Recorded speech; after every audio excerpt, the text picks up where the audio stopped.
Happy Halloween! Dark bleatings, everyone. Today's video is 10 horror witch themed novels that I think are perfect for Halloween, but I've started with a massive lie because I have more than 10 books here. I started making a few honorable mentions and then I just thought, oh, I'm just going to recommend all of the witch books that I've read in the last few years that I really love, that I think that you would love.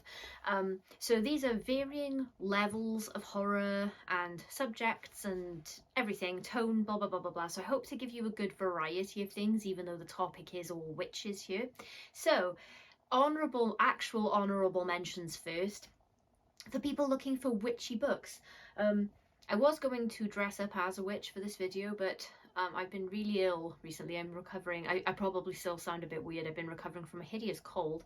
And also I realised I don't have a witch hat, which was kind of a hard thing to learn about myself, because what kind of woman in this day and age doesn't have a witch hat? So anyway, honourable mentions. First up, The Nightbirds by Christopher Golden, which I have not read yet, which is why it's an honourable mention. I know that this is witches because I went to a joint book tour that he did with Tim Leben, and I'll be mentioning Tim's book for this video as well in just a second. But all I know about this is that there are witches, and I'm very excited to read it, so really looking forward to that. And next up for honourable mentions, and the reason that this is an honourable mention and it's not really going into my witch horror list is because this isn't really witches at all actually, but I feel like it's witch adjacent. So it's Pyres by Kev Harrison, which I really loved. This only just fell short of being like a perfect 5-star read for me. I loved it. I pretty much read it in one setting. It's about two sisters. I think they're called Becky and I want to say Angela, but is that right? Yeah, Becky and Angela. And Angela is an artist who claims that spirits paint through her, so it's not really her doing the paintings, it's like she's being used as a vessel to do paintings. And so she has this spiritual connection, she says, and her sister Becky kind of humours this and thinks it's a marketing gimmick and kind of pokes fun at her for it, but doesn't believe it. But then something really scary happens, and Angela keeps painting the same scene over and over, and it's somebody on fire. And because of that sort of paranormal element and the fire as a theme, I'd say this is kind of witch adjacent, because we're dealing with sort of otherworldly kind of stuff here, but it isn't witches. I can't stress that enough. But it's just a really good book that I thought I could sneak into this list in an honourable mention. Well worth your time, that one. Next, for honourable mentions, I'm going to go Tim Leben's Secret Lives of the Dead. And the only reason I'm not including this like in the witch list proper is because the backdrop of this story is about a witch, but the story itself is about a woman's quest to avenge her dad's death. So the witch stuff is like a really cool canvas for the story being told, but it's not the focal point of the story. So it's about so in the past there was a witch, and she was turned into a tree, and the tree was cut and all the bits were spread around, and so they're like these relics, and there is a bad guy trying to reassemble said witch for reasons. And then our main character, the bad guy, killed her dad, she believes, and she's, you know, got a bee in her bonnet about that, understandably. And so she is also looking for some stuff. It's a really good book, really fast paced, full of action. It's got like cool horror in it, and the characters, as always for Tim Leben, are absolutely flawlessly painted, so I highly recommend that. I recommend this for your Halloween reading just in general, outside of witches.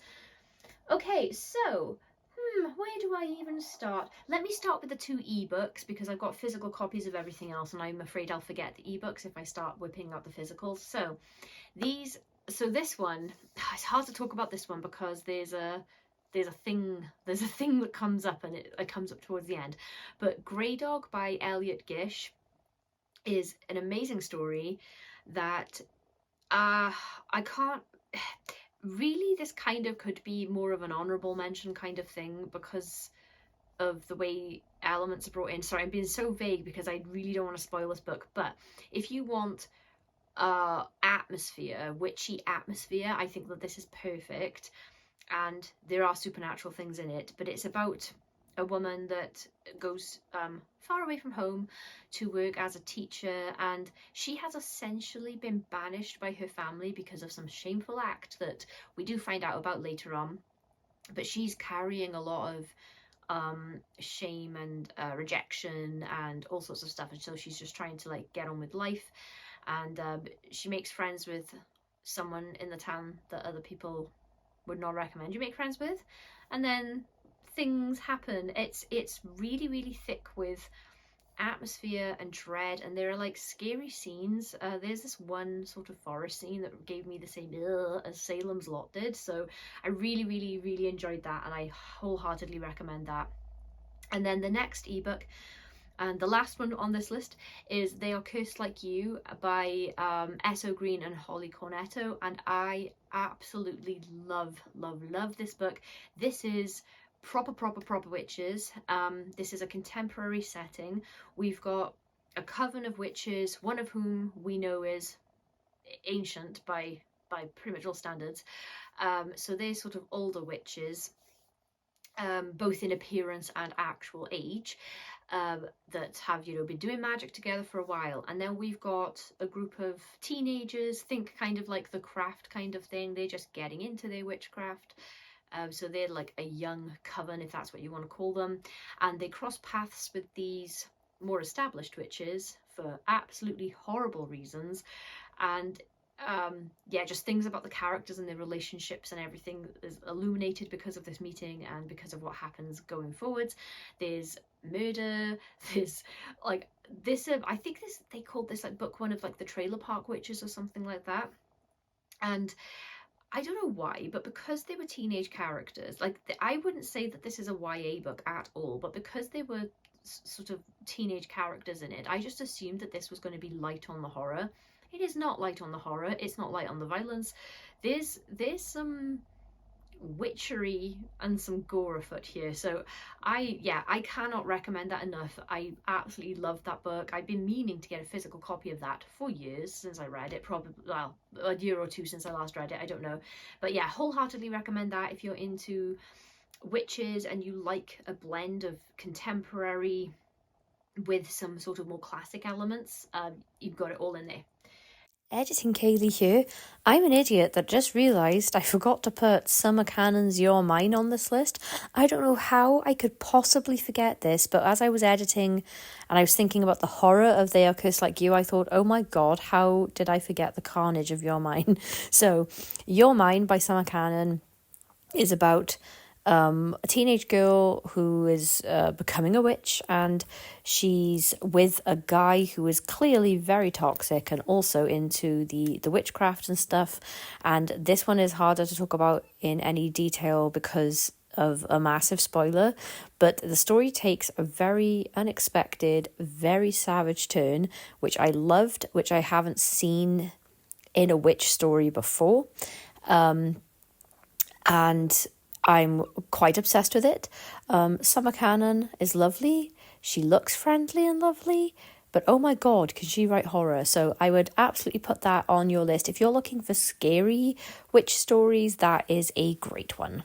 Next up, this is a cute little one. Oh, by the way, I'm not including things like Rosemary's Baby on this list because there's kind of there is a soft line somewhere between sort of like satanic cult witches and then witches in the way that I'm thinking of them for this video. So I'm thinking more you know, themes of nature, magical, like sort of more magical stuff. There's usually feministic themes in these kinds of stories, and you know, woodland settings and things like that. So I veered away from cults a bit, even though you can very much call cults witches in most cases, but I've made a couple of exceptions. I can't say this even though I've talked to Phil Sloman about this book. Vacances. Anyway, the book's written in English for those who might be concerned.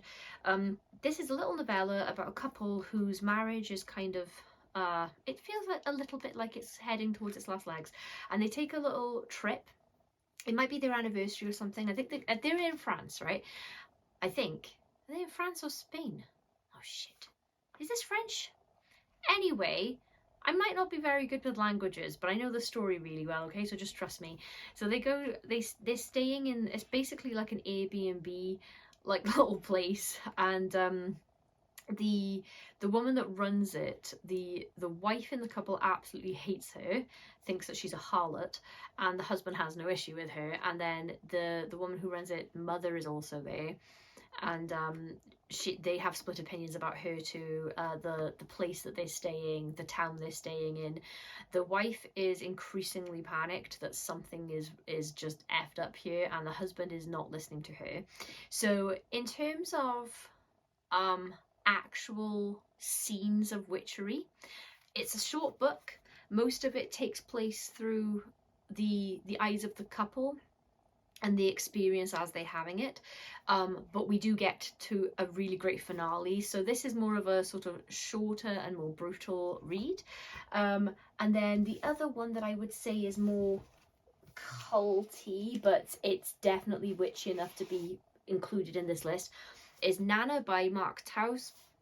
Oh, and I also have the the Bucket List by Mark Taus and Keisto Healy. I love both of these stories. They're really, really good. So Nana is about Nana. I've talked about it before. A boy goes to stay with his Nana, and he's just feeling like repulsed by her, and you kind of think the kid is either being mean-spirited or you're kind of agreeing with him and feeling grossed out with him, but he just finds the elderly a little bit frightening and disturbing, and everything about how they look and act and everything. He's like really painting a picture of just this like gross old hag kind of thing going on. She takes him to the bingo, to a community centre with her friends, and then he realizes that his Nana is not a normal Nana and her friends are not normal old people, and yes, there is some debauchery afoot here. And I have learned the meaning of that word now. I've been saying it for years without realising what it meant. I thought it just meant chaos, but no. And then the Bucket List, again, it's a bit lighter on like that kind of witchcraft that I described to you, but this is about a B&B that's run by Marge and Albie, and 3 couples end up at this B&B because of a storm, and they just need somewhere to stay for the night or whatever. And there's messed up things going on in the B&B. Both of these books have got like great dark humour in them. So if you're looking for something that's got, you know, scenes of horror and all sorts of scary stuff, but like it will lighten you up a little bit with the atmosphere, then these are great picks for you for Halloween. Next up, let's go on to The Root Witch by Deborah Castaneda. Now, it has been quite a while since I read this. But it's about a woman who is fighting for her job, and she's a producer, and there's a local legend about this witch in these particular woods that she wants to investigate. Oh yeah, and the lives converge on Halloween. So yeah. I'm remembering it a bit better now. So there's a forest ranger, forest service ranger, that's assigned to this area as well, and the two meet because there are some things going on in the woods. This one is great if you're if you like to be in touch with like location, and if the location in question is some scary woods, then this one would be a great pick for you. The characters come together really well, and there is like we're kind of given the bare bones of what's going on in the beginning, but then there is mystery obviously to uncover. So it's just, yeah, it's a really great story. It's not one of my favourite witch books, but I enjoyed it enough that I bought a physical copy after I read the ebook. Next up, now this one is quite light on horror, I would say, even though some people might disagree with me on that, but it's Delicate Condition by Danielle Valentine. Some of you might know it because it was adapted for the season of American Horror Story, the last one that was out, actually, called Delicate.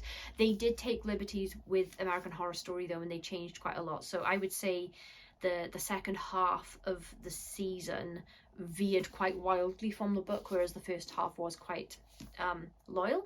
But the book is about a woman who she and her partner have been having fertility issues, and she finally gets pregnant, but then being pregnant illuminates all of these other problems. Like, people are, you know, just considering her basically a carrier of a baby and not a person anymore. Like, her needs aren't really being met or listened to.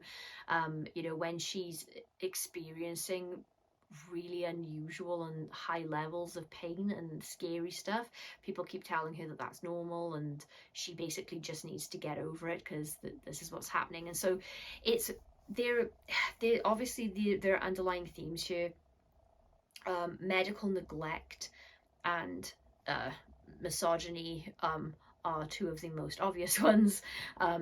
The medical experience that she has, even if you've never been pregnant, like, I found this really relatable because I've had medical experiences, not pregnancy but other things, where people kind of talk over your head to the other people around you, and other people start making decisions for you even though you're a grown adult. So there was a lot in there. There was things that made me angry, but I thought that the story was really relatable and well told. And then of course we've got this background witch thing going on. So this did give me Rosemary's Baby vibes, in that it's about a pregnant woman who, like, no one seems to be giving her any satisfying answers to everything, and everything she says is getting ignored, but it develops some way. For people, I don't want to spoil anything about this book.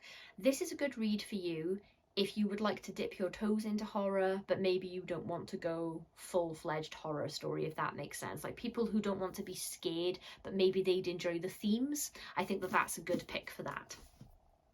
Okay, next up, we've got The Year of the Witching by Alexis Henderson. If you want puritanical times, like old school witchery, so this is basically about a woman in a puritanical town that gets accused of being a witch.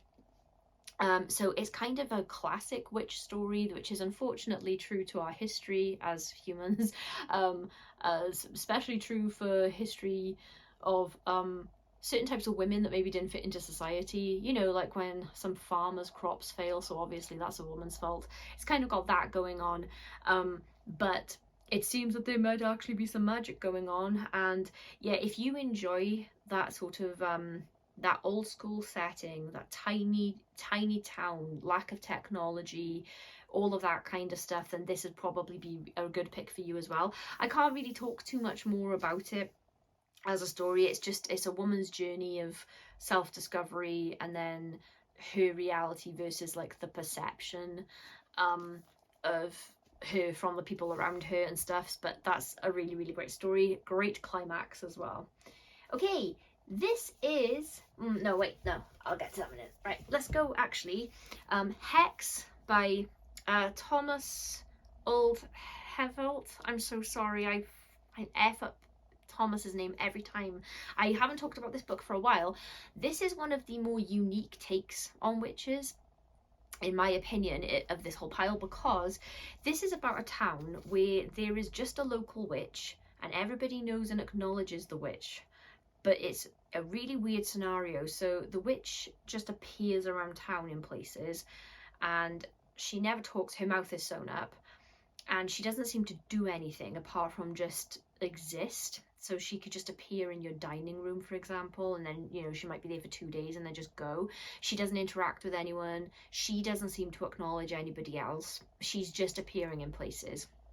And it's kind of like, it's like a known thing that the townsfolk kind of make jokes about, but it does unnerve everybody. And people don't tend to leave this town. It's kind of frowned upon, and they're very, very closed and secretive about their witch. It's not like the wider world knows about this witch or anything. It's kind of a town secret, and there are reasons that it's a town secret, so we get to go into all of that. We're seeing this mostly through the eyes of, I think that they're teen characters. It's been a while since I read this one as well, but I think they're teen characters, and they kind of like don't want to just be stuck in this town for their whole lives, and so they start uncovering things. But yeah, I found just the idea of just this witch with her mouth sewn shut could just appear in the corner of your bedroom at any time, and there's nothing you can do to get rid of her. um I was so unnerved, and I just thought that that was such an original idea for a witch story. Next up, this one, I think that this is a perfect seasonal read if you associate, you know, Halloween with the autumn, and again, nature and all of that kind of stuff. And I just read it. This is a brand new book, and I think it's out on the 30th of October in the UK. It's called The Witch of Willow Sound by Vanessa F. Penny. This was my first Vanessa F. Penny book. It will not be my last. So this is about a woman called Fade. I think her name's Phaedra, but Fade. And she returns to her aunt's house, her little woodland house out in the sticks. I say out in the sticks, I don't exactly know what that means, but it's in the middle of nowhere. It's set in Nova Scotia. And she has not been to her aunt's house for so long that she doesn't even know if her aunt would consider her family or anything anymore. But her aunt has gone missing, and so Fade's mother calls her, and she's just closer and just asks her to go to her aunt's house and wait for her. And she gets there and just starts trying to figure out what happened to her aunt. She finds some really concerning things. The first thing that she discovers when she gets to her aunt's town is that she is extremely unwelcome the second that people realise that she's related to her aunt, because everyone in town thinks her aunt is a witch and is scared of her. Well, almost everybody. They want to make money. The mayor and the townspeople are very up for sort of making money out of like a tourist attraction out of the aunt's house.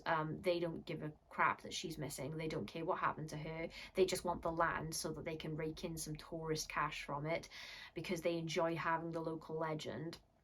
But they treat Fade horribly. And so yeah, it's a really, really interesting story. Fade is a really good protagonist. That she's really interesting because she's very tough, and that's established really quickly. She's homeless, and the reason that she's homeless was like I couldn't figure it out, but it is explained.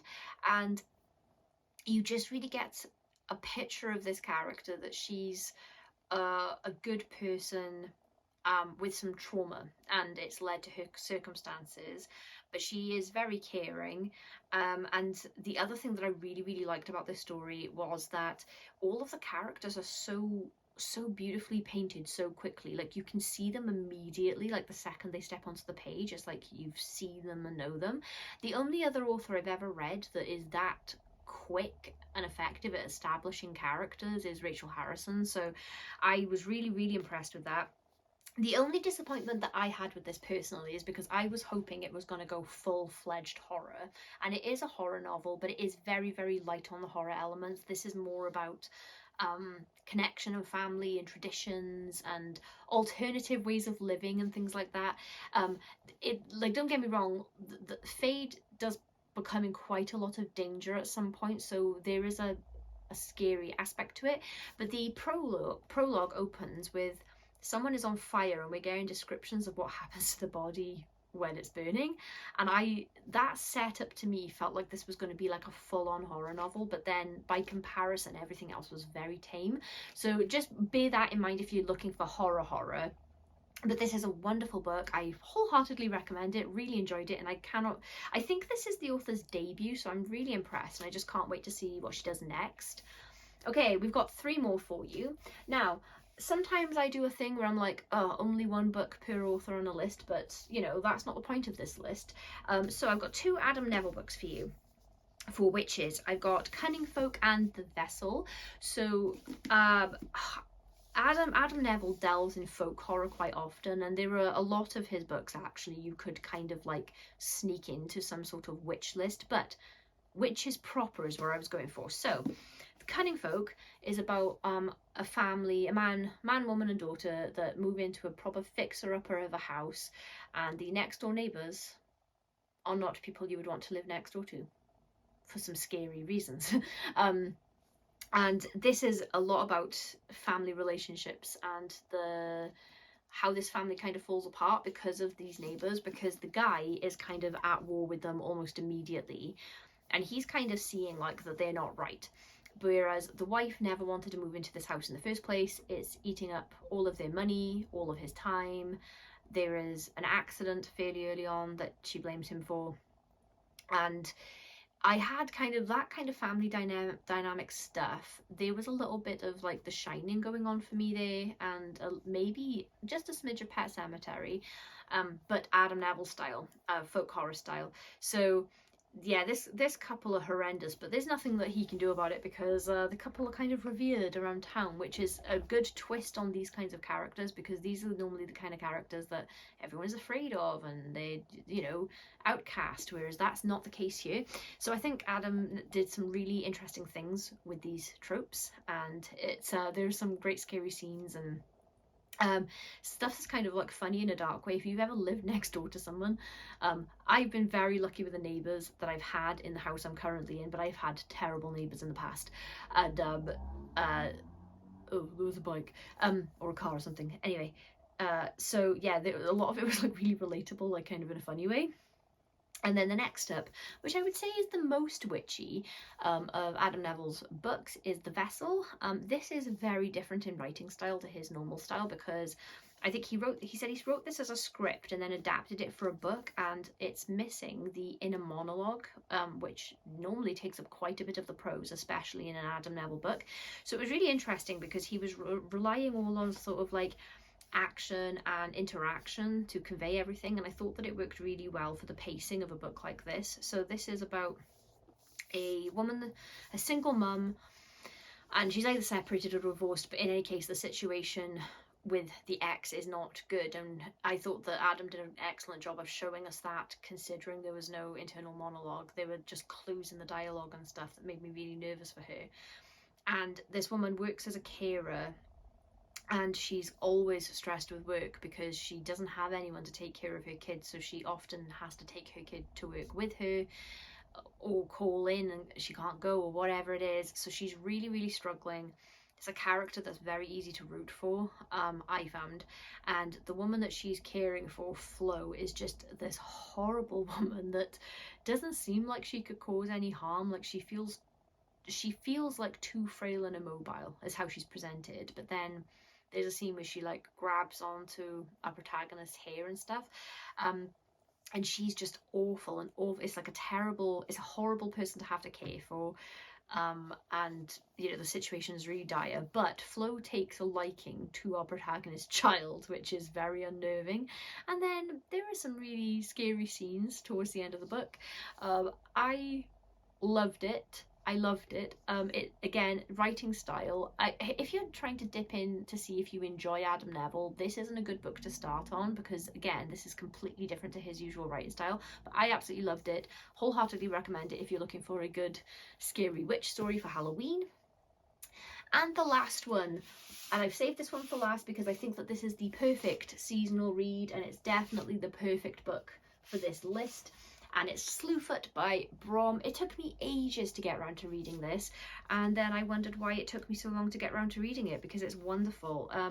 It's a great story. It's also got beautiful artwork spread throughout the book. I'm trying to find a page now, and of course I look like a liar because I can't find one. But there's some really beautiful illustrations in this book, the chapter headings, and then there's just this middle section that's got these paintings.